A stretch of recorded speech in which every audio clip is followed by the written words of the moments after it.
नमस्कार दोस्तों, स्वागत है आपका स्टडी विद एम में। तो देखिए आज आप सभी के लिए मैं लेके आया हूं उत्तराखंड से संबंधित नए क्वेश्चनों की सीरीज। तो देखिए इससे पहले भी काफ़ी सीरीज अपलोड करी जा चुकी है मेरे द्वारा मेरे यूट्यूब चैनल पे। तो जिन लोगों ने वो पुरानी वीडियोस नहीं देखी हैं तो उनके लिए हमने प्लेलिस्ट बना के रखा हुआ है यूट्यूब चैनल पे, उत्तराखंड न्यू क्वेश्चंस करके। ठीक है, तो आप लोग वो पुरानी वीडियोस इस प्लेलिस्ट पे जाके देख सकते हैं। बाकी आप लोगों के लिए इंपॉर्टेंट इन्फॉर्मेशन भी है कि देखिए हमारे यूट्यूब चैनल के द्वारा टेलीग्राम चैनल और फेसबुक पेज भी ओपन किया जा चुका है। यदि आपने अभी तक ज्वाइन नहीं किया है तो आप ज्वाइन कर लीजिए, फ्री ऑफ कॉस्ट है। किसी भी ग्रुप में ज्वाइन करने के लिए आपसे कोई चार्ज नहीं लिया जा रहा है, स्टडी मटेरियल फ्री दिया जा रहा है, वन लाइनर दिए जा रहे हैं। तो अगर आप इसका फायदा उठाना चाहते हैं तो आप लोग जरूर ज्वाइन करिएगा। टेलीग्राम चैनल पर ज्वाइन करने के लिए आपको नीचे डिस्क्रिप्शन बॉक्स में लिंक मिल जाएगा, तो आप उससे ज्वाइन कर सकते हैं। बाकी फेसबुक पेज पे ज्वाइन करने के लिए आप अपने फेसबुक के सर्चिंग बार पे स्टडी विद एम पेज अगर आप टाइप करेंगे तो आप देखेंगे जैसा हमारे यूट्यूब चैनल का आइकन है, इसी आइकन पे आपको फेसबुक पेज भी मिल जाएगा। तो आप इसे जरूर ज्वाइन कर लीजिएगा, फॉलो कर लीजिएगा। और बाकी इससे पहले देखिए पार्ट 23 मैंने अपलोड किया हुआ था अपने यूट्यूब चैनल पे। तो इसमें मैंने बोला था आप सभी लोगों से कि आप सभी लोग अपना स्कोर जरूर टाइप करिएगा। तो बहुत सारे लोगों ने स्कोर टाइप भी किया है और कमेंट भी किए। तो जिन लोगों ने कमेंट किया, अपना स्कोर टाइप किया, तो उन सभी के आप नाम देख रहे होंगे आपके स्क्रीन पे पब्लिश किए जा रहे हैं। तो इन सभी लोगों के लिए एक बार जोर से क्लैपिंग हो जाए और स्टडी विद एम एक बार फिर से इन सभी लोगों को wish you all the best कहता है। और बहुत सारे लोग इनमें से ऐसे हैं कि जो रोज हर वीडियो पे अपना स्कोर कमेंट करते हैं और बहुत अच्छा लगता है कि ये लोग बहुत अच्छी तरीके से मेहनत कर रहे हैं। आगामी जो भी यूके ट्रिपल एससी की पेपर्स होंगे आप सभी लोगों के, उसमें आपका अच्छा प्रदर्शन होगा, ये मेरा मानना है। तो देखिए आज के भी वीडियो स्टार्ट करते हैं और आज की वीडियो की मैं भी यही बोलूंगा कि आप लोग अपना कमेंट जो है स्कोर का वो जरूर टाइप करिए। ठीक है, बाकी किसी में कंफ्यूजन होता है वो भी आप टाइप कर सकते हैं। और आज की वीडियो में भी यही करना है, आपका अपना अपना स्कोर है वो टाइप करना है। बाकी अगर आपको वीडियो पसंद आए तो सब्सक्राइब जरूर कर लीजिएगा चैनल को। बहुत लोग सब्सक्राइब नहीं कर रहे हैं और लाइक बटन को प्रेस नहीं कर रहे हैं, तो जरूर कर दीजिएगा यार, इतनी कंजूसी मत दिखाइएगा।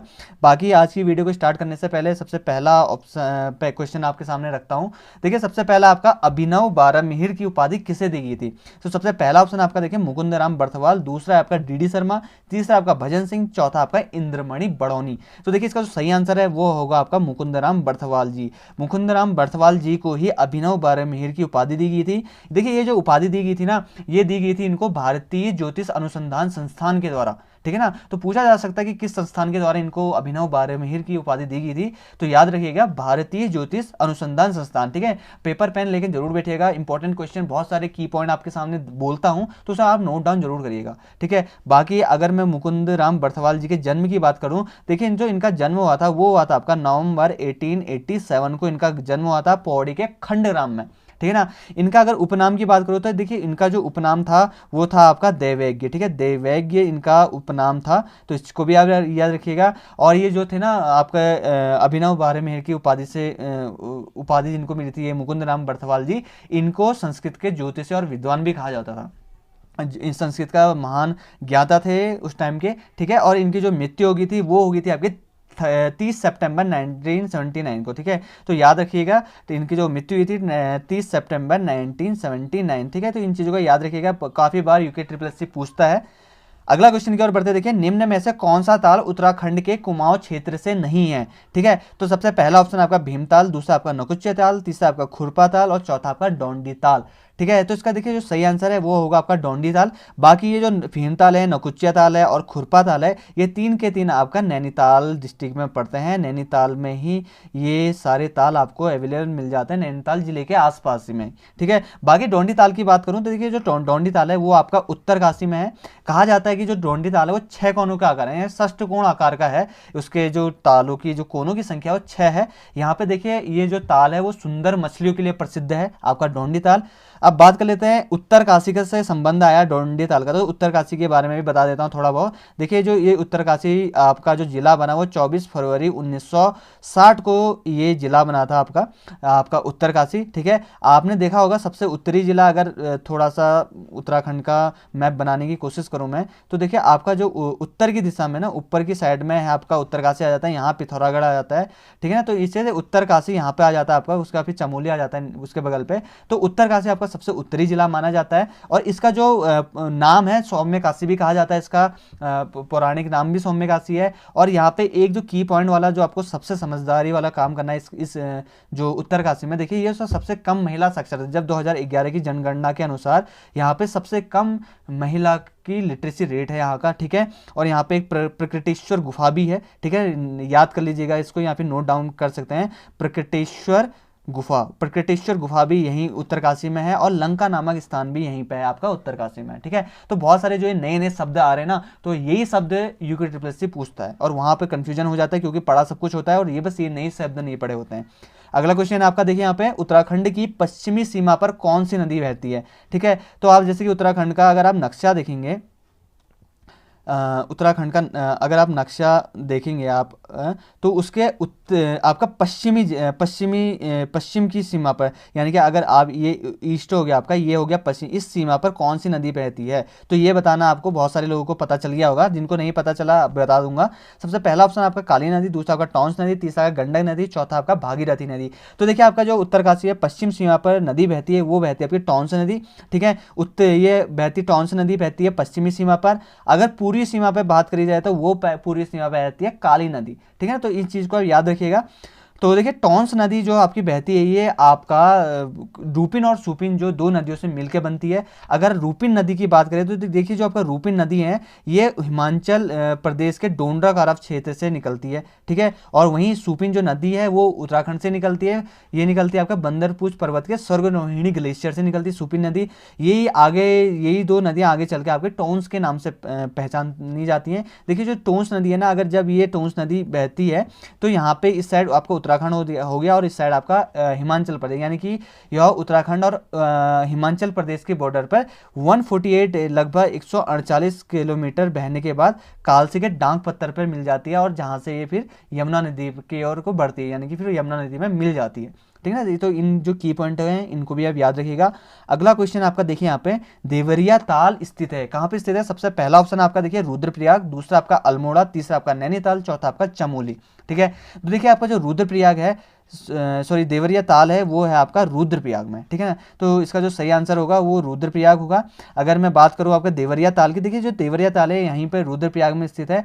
बहुत जहाँ पे ताल है उस ताल के चारों ओर बहुत घना जंगल है और बहुत सुंदर झील है, काफ़ी पर्यटक लोग आते हैं यहाँ पे, ठीक है, पर्यटक झील है। और इस जो झील है इसकी खास बात यह है कि इस झील में आपको गंगोत्री, बद्रीनाथ, केदारनाथ, यमुनोत्री और नीलकंठ की जितनी भी चोटियां हैं ना, ये यहाँ पे इसका प्रतिबिंब देख सकते हैं। यहाँ पे इस जो ताल है यहाँ से दिखता है, इन सारी चोटियों को आप देख सकते हैं यहाँ से, ठीक है।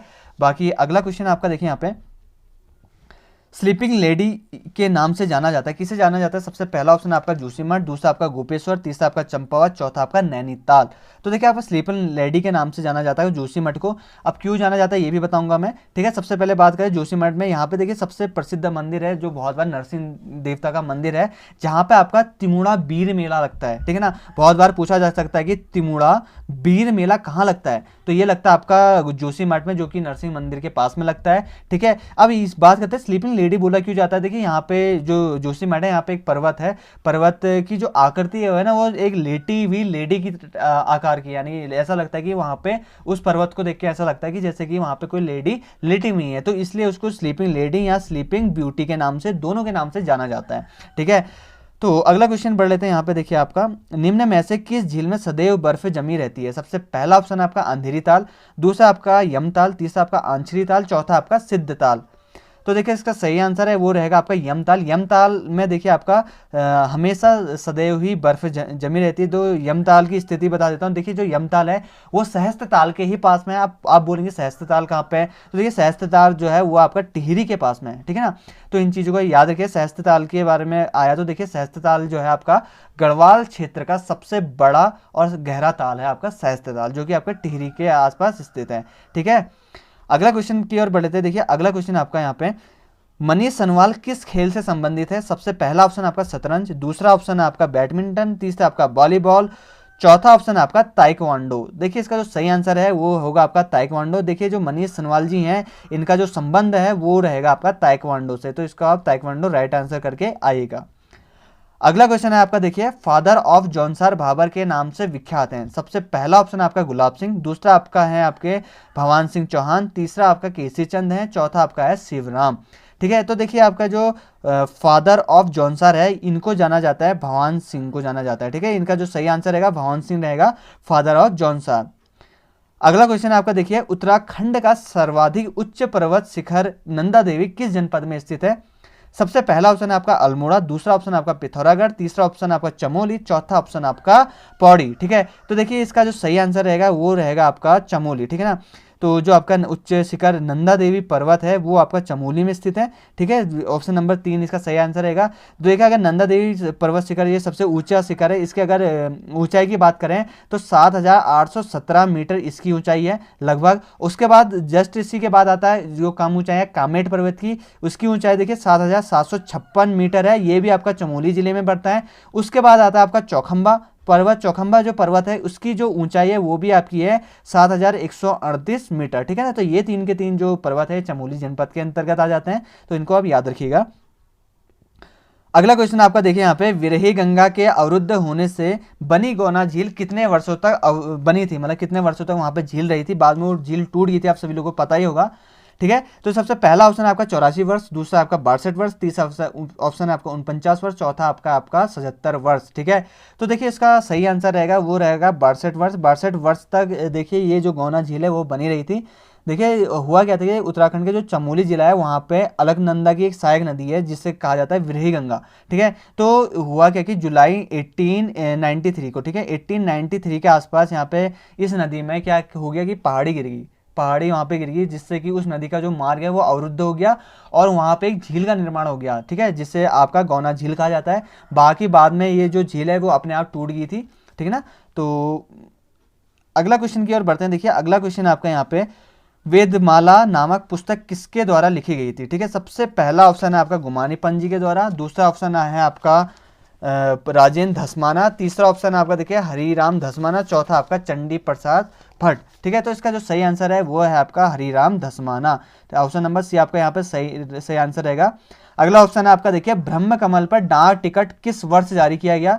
सबसे पहला ऑप्शन है आपका 1982 में, दूसरा आपका 1984 में, तीसरा है ना आपका तीसरा ऑप्शन है आपका 1986, चौथा ऑप्शन है आपका 1988। ठीक है, जो देखिए इसका जो सही आंसर है वो रहेगा आपका 1982। 1982 में देखिए आपका ब्रह्म कमल पर डाक टिकट जारी किया गया था, जो कि आपका था आपका 2 रुपये 85 पैसे का ये आपका डाक टिकट जारी किया गया था। ठीक है, अगला क्वेश्चन है आपका देखिए यहाँ पे, रक्षा कृषि शोध संस्थान किस जनपद में स्थित है? ठीक है, सब आपको बताना है। सबसे पहला ऑप्शन है आपका देखिए उधम सिंह नगर, दूसरा आपका अल्मोड़ा, तीसरा आपका चमोली, तो और चौथा आपका उत्तरकाशी। ठीक है, तो देखिए इसका जो सही आंसर रहेगा वो रहेगा अल्मोड़ा। अल्मोड़ा में स्थित आपका रक्षा कृषि शोध संस्थान। ठीक है, इससे पहले वाली जितनी भी वीडियो है मैंने अल्मोड़ा के बारे में बहुत सारी चीज़ें बता रखी हैं। खगमरा किला यहीं पे आपका, और मल्ला महल भी यहीं पे आपका अल्मोड़ा में। उसके बाद चंपावत से राजधानी चंद शासक थे आपके भीष्मचंद, उनके द्वारा स्थानांतरित भी करी गई थी आपकी जो राजधानी है, उन्होंने चंपावत से आपकी अल्मोड़ा स्थानांतरित करी थी। ये बहुत सारी चीज़ें बताया जा चुकी हैं मेरे द्वारा। उसके बाद देखिए यहाँ पे एक और चीज़ बता, अल्मोड़ा में 2 नदियाँ बहती हैं। तो सबसे पहले एक सुयाल नदी, दूसरा आपका कोसी नदी। इन 2 नदियों के मध्य में आपका अल्मोड़ा जो शहर है वो स्थित है। तो इन चीज़ों को आप याद रखिएगा। अगला क्वेश्चन आपका देखिए, उत्तराखंड का भागीरथ कहा जाता है, किसको कहा जाता है उत्तराखंड का भागीरथ? सबसे पहला ऑप्शन है आपका देखिए यहाँ पे रेमजे को, दूसरा आपका ट्रेल को, तीसरा आपका हास्टिंग और चौथा आपका बीपी काटले। ठीक है, तो इसका देखिए जो सही आंसर होगा, उत्तराखंड का भागीरथ कहा जाता है आपका बीपी काटले जी को कहा जाता है। ठीक है, तो इन चीज को भी याद रखिएगा। अगला क्वेश्चन की ओर बढ़ लेते हैं। देखिए अगला क्वेश्चन है आपका, हर्षदेव ओली को विभीषण किसने कहा था? सबसे पहला ऑप्शन है बीडी पांडे, दूसरा आपका राहुल सांस्कृतान, तीसरा आपका गांधी जी और चौथा आपका भक्त दर्शन। ठीक है, तो इनको हर्षदेव ओली जी को विभीषण कहा था आपका राहुल सांस्कृतियान ने कहा था। ठीक है, अगर इनकी जन्म की बात करी जाए, देखिए इनका जो जन्म हुआ था वो 9 अप्रैल 1893 में इनका जन्म हुआ था। ठीक है, और देखिए इनको हिंदी जो यात्रा साहित्य है इनका जनक भी माना जाता है, क्योंकि ये घुमक्कड़ के नाम से भी प्रसिद्ध थे आपका राहुल संस्कृत्यान, तो इनको हिंदी यात्रा साहित्य का जनक भी माना जाता है। ठीक है, और इन्हें विद्वानजन घुमंतु व महापंडित की उपाधि से भी जानते हैं। ठीक है, यहाँ के कुछ लोग इनको महापंडित के नाम से जानते हैं, कुछ लोग घुमंतु के नाम से जानते हैं। ठीक है, तो अलग अलग नामों से इनको जानते हैं। ठीक है ना, उसके बाद इनका अगर बाल्यकाल का नाम पूछा जाए कभी, तो वो आप देख करके आएगा करके आइएगा आप उसको केदारनाथ पांडे, ठीक है। राहुल सांस्कृत्यायन का जो बचपन का नाम था वो था आपका केदारनाथ पांडे, ठीक है। तो ये आप इसको याद करिएगा। अगला क्वेश्चन आपका देखिए यहाँ पे, राज्य में कंडाली कुस्का की सब्जी लाभदायक है। आप सभी को पता ही होगा, पहाड़ में सभी लोग रहते हैं, यानी कि कंडाली जो बिच्छू घास होता है उसकी सब्जी बनाई जाती है। तो ये किसके लिए लाभदायक होता है? सबसे पहला ऑप्शन आपका एनीमिया रोग नाशक के लिए, दूसरा आपका मलेरिया नाशक के लिए, तीसरा आपका पीलिया नाशक के लिए, चौथा आपका ज्वर नाशक के लिए, ठीक है। तो इसका जो सही आंसर होगा वो ऑप्शन नंबर है, यानी कि ये है आपका एनीमिया रोग नाशक के लिए इस जो सब्जी है ये बहुत लाभदायक होती है। अगला क्वेश्चन आपका देखिए यहाँ पे, गौरा देवी को किस वर्ष से वृक्ष मित्र पुरस्कार दिया गया? पहला ऑप्शन आपका 1987, दूसरा 1986, तीसरा आपका 1984 और चौथा आपका 1985, ठीक है। तो देखिए आपको जो गौरा देवी जी हैं आप सभी लोग जानते होंगे, बहुत महान विभूति हैं। इन्हीं के जो आंदोलन के जरिए देखिए आपका वन आज इतने हैं, वरना अगर इन्होंने आंदोलन नहीं किया होता तो यहाँ पे इस पृथ्वी पे या इस उत्तराखंड पे जितने भी वन देख रहे हैं ये इतने वन नहीं होते, ठीक है ना। तो इनका जो पूरा श्रेय दिया जाता है वो दिया जाता है आपका गौरा देवी जी को। देखिए इनको वृक्ष मित्र जो पुरस्कार दिया गया था वो 1986 यानी 1986 में दिया गया था, ठीक है। क्योंकि देखिए ये जो आपका गौरा देवी जी थी तो ये चिपको आंदोलन की प्रथम सूत्रधार महिला थी। इन्हीं के द्वारा देखिए चिपको आंदोलन की शुरुआत करेगी। लोग पेड़ काटने आ रहे थे, इन्होंने क्या किया था, पेड़ को ही गले से लगा लिया था और काटने नहीं दिया था उन जो ठेकेदार लोग आए थे, ठीक है। तो इसके बारे में सभी लोगों को जानकारी होगी मेरा मानना है, जिनको नहीं है वो लोग जरूर पढ़े गौरा देवी जी के बारे में। एक महान विभूति हैं, इन्होंने हमारे उत्तराखंड के वन क्षेत्र के लिए काफ़ी बड़ा अहम योगदान दिया गया इनके द्वारा, ठीक है।